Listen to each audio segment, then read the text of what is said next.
Anita, I saw this piece in the New York Times by Maureen Dowd, and it made me think of you. It was about Claire Danes' character on Homeland. For those people familiar with the series, it's Carrie Matheson, her character. And Maureen was talking about the one-dimensional nature of female spies in the media, and I knew that you would have something to say about this.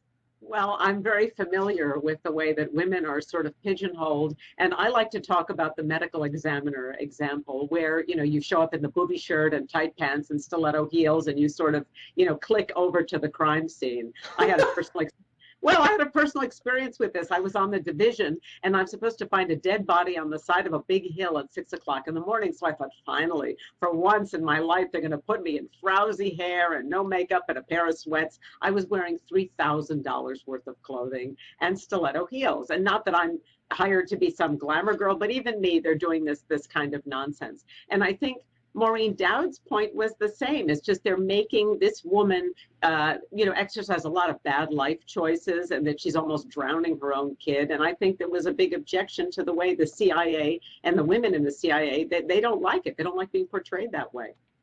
I could see where agents in particular would take exception to it, but I actually disagree with the stance that this is anti-feminist. For me, loving the type of spy movies since a child, like James Bond, I grew up on James Bond.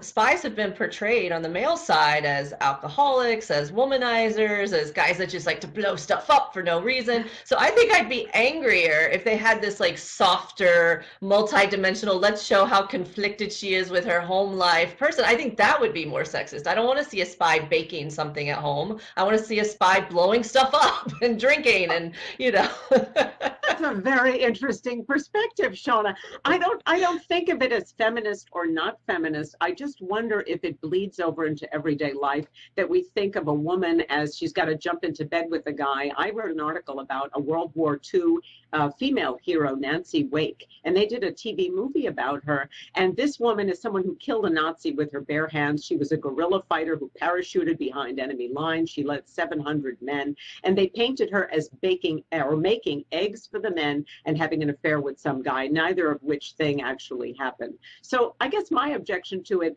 is, does this limit or somehow give a negative portrayal to the way we see women because of the way they're portrayed in the media?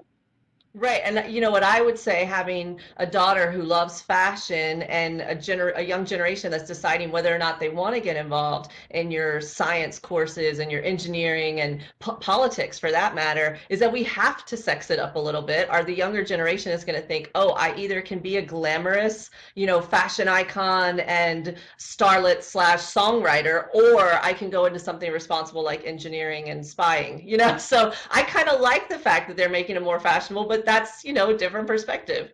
Wow, that's just such an interesting way to look at it. I always look at it as all the years that I've been in the workforce, because I've worked in a number of different fields besides acting, that if I walk into the workplace and I'm wearing the booby shirt, et cetera, I'm not going to be taken seriously. So when you have Katherine Heigl on State of Affairs, a show I enjoy very much, right, by the way, but that she's, downing shots and going to bed with a stranger and all of this stuff, it just gives an impression about women. And I just wonder if that bleeds over into other parts of our lives, into female politicians, into how women are perceived seriously or not seriously. But right, yeah, I sure absolutely appreciate hearing your perspective on it. That's very refreshing. Well, I'll remember. Well, that. If sex sells, let's use it to sell science, right? I mean, let's. You know what? That's a very interesting idea, because we sure need more women in STEM.